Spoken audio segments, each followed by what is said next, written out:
July August আন্দোলনে সংগঠিত মানবতা বিরোধী অপরাধের ৩ মামলায় ৯ পুলিশ সদস্য সহ ১১ জনকে ট্রাইব্যুনালে হাজির করা হয়েছে। রংপুরে আবু সাইদ হত্যা, গাজীপুরের কোনাবাড়িতে হৃদয় এবং যাত্রাবাড়িতে ইমাম হোসেন তাইম হত্যা মামলায় এসব আসামিদের হাজির করা হয়েছে। বিচারপতি গোলাম মর্তুজা মজুমদারের নেতৃত্বে আন্তর্জাতিক অপরাধ ট্রাইব্যুনালে এসব মামলার শুনানি হবে। গত ৫ আগস্ট গাজীপুরের কোনাবাড়িতে কলেজ ছাত্র হৃদয় হত্যার অভিযোগে কাপাসিয়া থানার সাবেক OC K M Ashraf Uddin, পরিদর্শক মোহাম্মদ শফিকুল ইসলাম ও ৩ কনস্টেবল আকরাম হোসেন, ফাহিম হাসানকে ট্রাইব্যুনালে হাজির করা হয়েছে।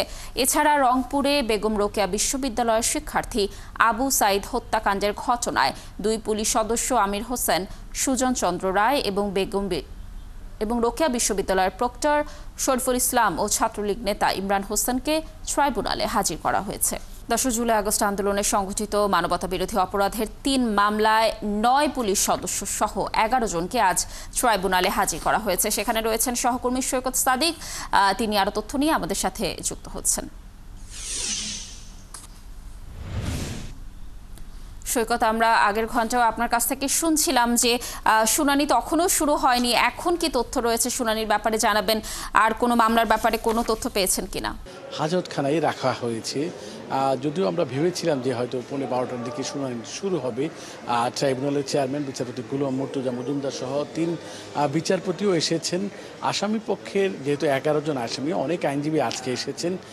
তবে এখন পর্যন্ত আজলাসে রাষ্ট্রপক্ষের আইনজীবী বা প্রসিকিউশনে কেউ প্রবেশ করেনি। আমরা যতদূর জানতে পেরেছি যে বেলা 12:30টার দিকে আজকের এই ৩ মামলার শুনানি শুরু হবে এবং এই মামলা বিষয়গুলি একটু আবার আপনাকে জানাই। যদিও আপনি বলছিলেন যে ৩টি গুরুত্বপূর্ণ মামলা, একটি রংপুরের আবু সাইদ, যে বেগম রোকেয়া বিশ্ববিদ্যালয়ের শিক্ষার্থী, ১৬ জুলাই ২০২৪ সালে তিনি পুলিশের গুলিতে নিহত হয়েছিলেন। তার সেই হত্যাকাণ্ডের ঘটনায় কিন্তু যে মামলাটি দায়ের হয়েছিল, তার ভাই ২৫ জনকে আসামি করে মামলাটি দায়ের করেছে এবং সেই মামলার ৪ জন গ্রেপ্তার রয়েছেন এবং গত ৯ এপ্রিল কিন্তু ট্রাইব্যুনালে তাদেরকে নিয়ে আসা হয়েছিল এবং কারাগারে পাঠানো হয়েছিল গ্রেপ্তার দেখানো। এবং সেই ৪ জনের মধ্যে রয়েছে বিশ্ববিদ্যালয়ের প্রক্টর রয়েছেন শফিকুল ইসলাম, রয়েছেন ছাত্রলীগের একজন নেতা রয়েছেন এবং ২ পুলিশ সদস্য রয়েছেন। এই ৪ জন আসামি তাদেরকে আজকে নিয়ে এসেছেন। এই মামলার তদন্ত প্রতিবেদনের জন্য প্রসিকিউশনকে ট্রাইব্যুনালের পক্ষ থেকে সময় দেওয়া হয়েছিল। আজকে আমরা জানবো যে এই মামলার তদন্ত প্রতিবেদনকে জমা দিবেন কিনা বা আরও সময় চাইবেন কিংবা। এছাড়া আরেকটি যে গুরুত্বপূর্ণ মামলা রয়েছে যে ৫ আগস্ট গাজীপুরের কোনাবাড়ি এলাকা, সেখানে যেহেতু গার্মেন্টস শিল্প এলাকা, সেই শিল্পাঞ্চল এলাকায় সর্বশেষ দিন কলেজ ছাত্র হৃদয় হত্যাকাণ্ডের ঘটনায় একটি মামলা দায়ের হয়েছিল যে হৃদয়কে কয়েকজন পুলিশ সদস্য তাকে টেনে হিঁচড়ে নিয়েছে এবং সেখান থেকে আকরাম নামে একজন পুলিশ কনস্টেবল তাকে সরাসরি গুলি করে। সেই ঘটনায় যে মামলা দায়ের হয়েছিল সেই মামলার কিন্তু আজকে ৫ জন আসামিকে নিয়ে আসা হয়েছে। যদিও আমরা আগে শুনেছিলাম এই মামলার প্রায় তদন্ত কাজ শেষ পর্যায়ে, আজকে তদন্ত প্রতিবেদন দেওয়ারও কথা রয়েছিল। তবে সেটা আজকে প্রসিকিউশন আমাদের জানাবেন তারা এই মামলা তদন্ত প্রতিবেদন দিবেন কিনা না আরও সময় চাইবেন। আরেকটি গুরুত্বপূর্ণ মামলা, যেহেতু জুলাই আন্দোলনে যখন কারফিউ শুরু হয়েছিল, 19শে জুলাই যখন কারফিউটা শিথিল হয় রাজধানীর শনির আখড়া এলাকায়, সেখানে আরেক কলেজ ছাত্র ইমাম হোসেন তাইম, তাকেও পুলিশ গুলি করে। সেই মামলায় ২ জনকে আসামি আজকে নিয়ে আসা হয়েছে।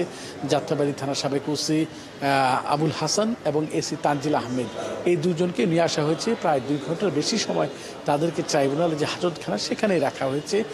বেলা 12:30টায় যখন ট্রাইব্যুনালে এই মামলা শুনানি হবে, বিচারপতি গোলাম মর্তুজা মজুমদার নেতৃত্বাধীন ট্রাইব্যুনালে, এবং পরবর্তীতে আমরা বাকি যে তথ্য যে কী হবে আজকে মামলার ৩টি মামলার তদন্ত প্রতিবেদন কি জমা দিবে বা সময় দেওয়া হবে কিনা আরও সেই বিষয়ে আদালত থেকে যে আমরা তথ্য পাবো সেটা আমরা পরবর্তী সংবাদে জানিয়ে দিতে পারবো। লাবণী, এখন পর্যন্ত হচ্ছে যে তারা এই ১১ আসামি ট্রাইব্যুনালে হাজতখানা রয়েছে এবং বেলা 12:30 বাজে এই মামলাগুলো শুনানি শুরু হবে। লাবণী, ধন্যবাদ আমাদের সাথে যুক্ত থাকার জন্য। শুনানি শুরু হওয়ার পর নিশ্চয়ই আমরা শুনানি পরবর্তী আরও তথ্য আপনার মাধ্যমে দর্শকদেরকে সংবাদ সংযোগে জানানোর চেষ্টা করব।